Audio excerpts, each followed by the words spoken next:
intro filming time. So welcome back to the channel. This is going to be an epic intro where I show you that I can do a backflip. It's been a long time and hopefully I don't chicken out, but enjoy.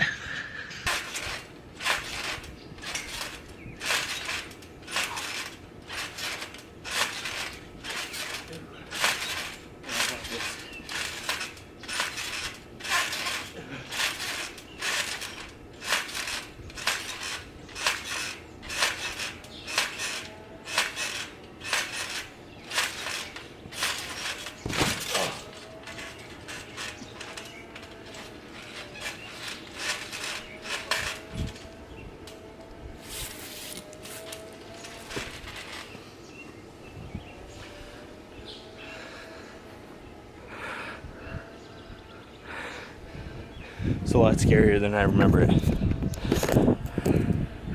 Okay, one more try.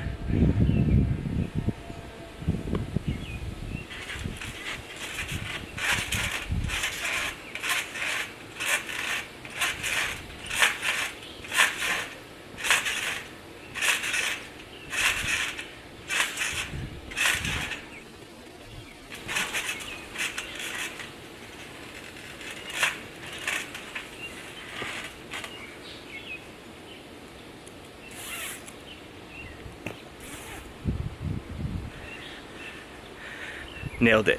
Enjoy the video.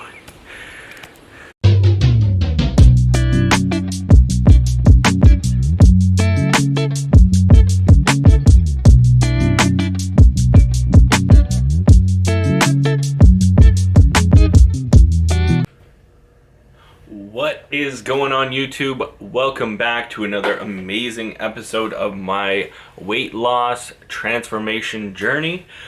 Today I wanted to give you a little bit more information as to what three things I find have had the biggest impact on me consistently hitting new low weigh-ins every week. So this week I am down to 239.4 pounds, which is awesome. I'm finally back into the 230s. So weight loss has been going good. Last week was a little bit of a struggle because we actually ate out twice, one being just yesterday at a restaurant. So again, I'm gonna give you three of my top tips as to what I found plays the biggest impact on my progress so far. So let's get into those. All right, so tip number one is going to be NEAT, or non-exercise activity thermogenesis. So short form is NEAT. This is essentially any daily movement. So you could do things like jump on the trampoline. So jumping on a trampoline can burn a ton of calories and can be a lot of fun. So yeah, I think we're gonna try to do a backflip. I think that's gonna be the intro. So here we go. That being said, not everybody has a trampoline and can do amazing, cool stunts like I can. So if you don't have a trampoline, it can be things as easy as going for a little walk. Nothing high intensity, just a nice casual walk. Or you could even take your dog rollerblading. Penny, you ready to go rollerblading? Let's go shred some pipe. God, I hope that's not something sexual. Hey, come on.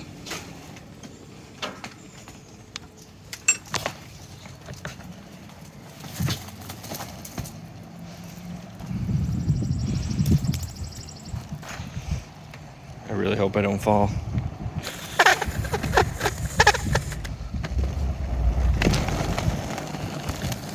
Let's go. At the end of the day, it doesn't matter what NEAT you do, as long as you enjoy it. And it's just there to kind of burn some additional calories as well as just keep you going ramp up that metabolism a little bit. So there's just a lot of great benefits to increasing your NEAT, especially when you are looking to try to lose weight or drop some pounds. Which brings me to tip number 2. So tip number 2 is going to be tracking your macros and your calories, because if you do not know what you are currently eating, it is going to be very hard to properly adjust your eating habits to a point where you are losing weight at a sustainable level. It doesn't have to be an extremely quick and aggressive process. If you've been following along with me, you've seen that I'm taking it very slow. I'm not dropping my calories drastically. I'm not doing some sort of crash diet. I'm not eliminating foods that I like to eat, or limiting the amount of like times we go out to eat. This week we actually ordered pizza, which I have the massive pizza box on the oven right here from when we ordered pizza. But not only that, we also went out to an actual restaurant yesterday and we ate out, and I even got dessert. So you can do those things. Understand that, you know what, they might slow your progress down a little bit, but if you do not have a specific goal or time frame, then does it really matter? I mean, if you've gained a ton of weight, chances are you've been gaining that over years and years and years. So you can't expect that to just disappear within, a month, 2 months, even 3 months. Like, if you've been doing that for years and years, like, it can potentially take years and years to get to where you want to be. That doesn't mean that you're not going to make progress along the way, but just keep that in mind. It is not a sprint, it is a marathon. So I take things slow. This week, I still managed to somehow lose some weight, but again, I also didn't lose that much. So compared to normally, I've been losing like a pound, 2 pounds every week, whereas this week I only dropped by like 0.6 of a pound. To me, that's fine. I would have been fine if I didn't lose any at all this week. Just the way that I ate and knowing that there's going to be some give and take. That being said, the tip that I'm going to give you is not only tracking your macros and your calories, but also weighing your food. So I have a food scale. So when I'm tracking, I am tracking by weighing my food out, because even following serving sizes on labels can be deceiving, and sometimes it is the grammage versus the actual the portion size that it tells you can be drastically different. So keep that in mind. The other thing that I want to give you as a little tip is when we go out to eat, things like that, where I know mentally I'm planning to go out for dinner and get something that is going to be much higher calories than what I normally would eat. Because I'm also not one of those people who's like, oh, you can go out and you can eat healthy. You just got to make healthier choices. Like sometimes, no, like I want like a dirty burger, or I want to be able to eat some French fries with my sandwich, or with my steak, or with my wrap, whatever I choose to eat. So I don't like restricting myself in that way, because I know personally that I'm going to end up craving it more and more because I can't have it, and then I'm gonna fall off the wagon and I'm gonna do more damage than good. So for me, what I do though is I will fast until that meal, depending on kind of where we're going and what I am intending on eating. So that is one way to kind of limit your calorie intake until the time of eating. However, what I've been doing lately is actually not fasting, but I will usually most likely skip breakfast and kind of do like some cardio, or we'll go do some movement, something to get me going. But I will constantly be drinking water, or like even some like BCAAs or something to like flavor the water. I'm not worried about having those little bit of calories that's gonna like throw me out of fasting. I don't care about that. For me, it's just kind of to like manage my calories and macros. So the other thing that I do on those days is I will prioritize protein.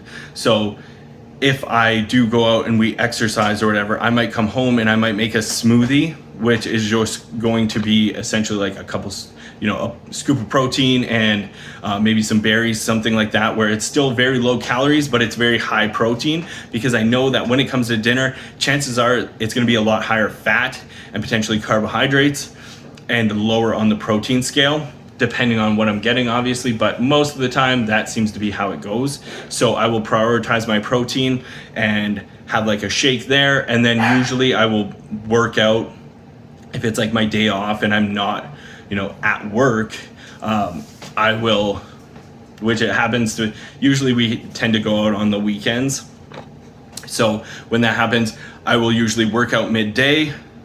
So again, after the workout, I'll usually have a post-workout shake of some sort, whether I make another smoothie just to add some little bit of micronutrients, a little bit of fiber, things like that to the shake. But yeah, I will typically have like a couple protein shakes throughout the day just to get that protein intake up a little bit closer to where I would like it to be.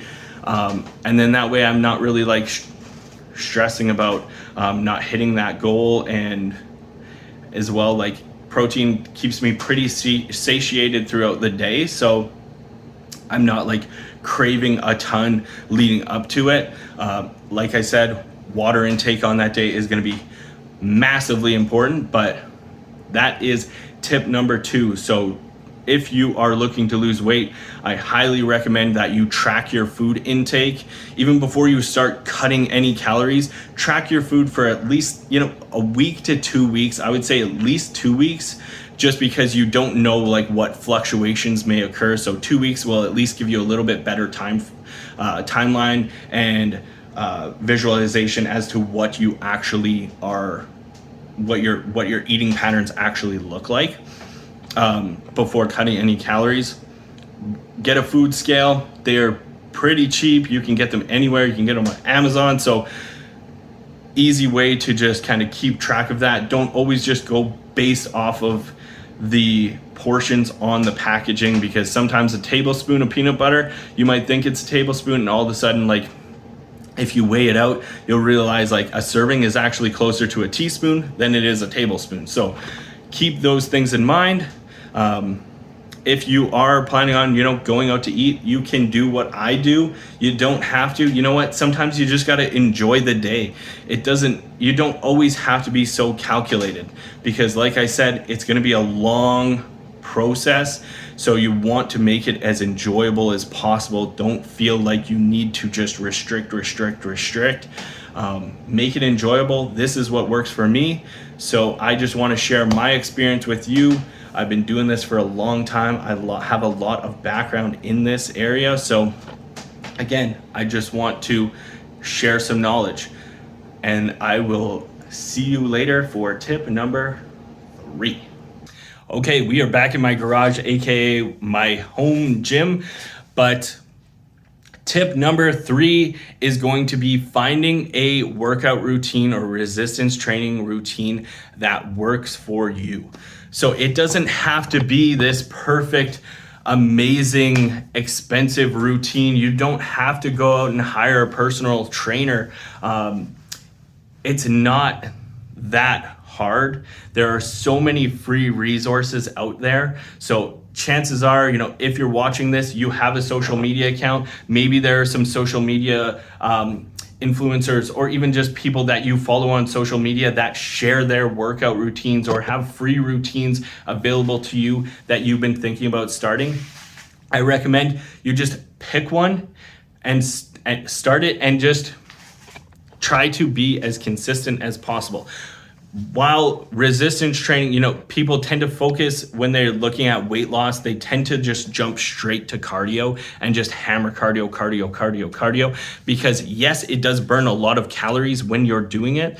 But I find there is nothing better than adding some type of resistance training at least 2 to 3 days out of the week, just because of the mere fact that like the weight on the scale is just a number. So yes, you might be losing weight, but your body may still not be looking like how you wish it would look. So what that means is you need to have something where you are trying to build some muscle, where you are trying to actually sculpt and mold your body into what you want it to look like. Resistance training, resistance training is what's gonna do that. Oh my God. I'm losing my voice here. This is must be the longest video I've done, but resistance training is what's going to be the thing that's going to sculpt your body and help mold it and shape it into what you want.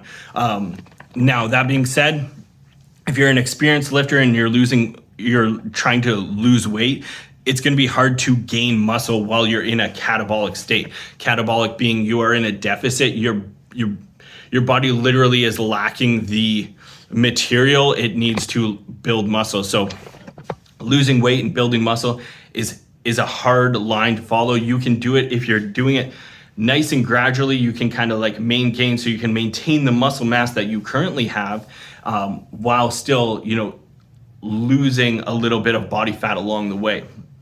That is what I choose to try to do, which is why I'm not going aggressive, because I've built a lot of muscle over the year. I've gained a ton of body fat as well, but I know I put on a lot of muscle. So my goal right now is to try to not lose not all of that muscle, because obviously I'm not going to lose all of that muscle, but to lose as little muscle as possible, because I would love to see what my physique's going to look like when I am a little bit leaner and I still have the same, muscle size. It's very exciting to me to be able to just kind of like shed that and see what's going on.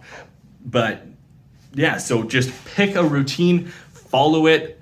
Resistance training is going to be amazing. Whether it is just, going to your whatever gym you have and seeing what fitness classes they have. That is a form. It might be like very cardio based, but chances are there's some sort of resistance type movements in there. So, schedule 2 days out of the week where you do these fitness classes, or 3 days out of the week. And who knows, you may end up just loving it. I know I have trained a lot of people over the years that have, they were so hesitant on starting to lift.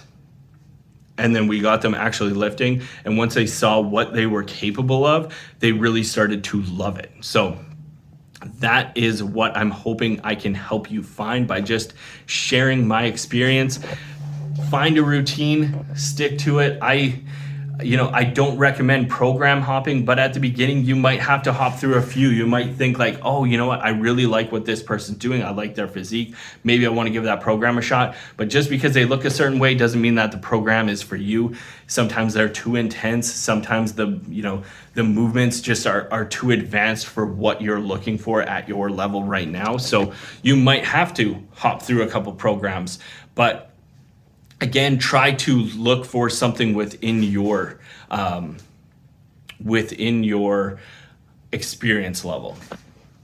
That being said, I just recently started doing my own program, which I developed when I was at a more advanced state in terms of my conditioning and my body weight. And I gotta say, I might end up switching my routine again, because it's a very much body weight oriented, and I find like my joints have just not been recovering the way that I would like them to, probably because I'm in a little bit of a deficit. I'm doing exercises that I wouldn't normally do, so I'm trying to give my body enough time to adjust to that right now. But at the same time, I've noticed a little bit of shoulder inflammation coming back, which I haven't had in quite a long time. I feel like I slept weird at one point and it got a little bit inflamed.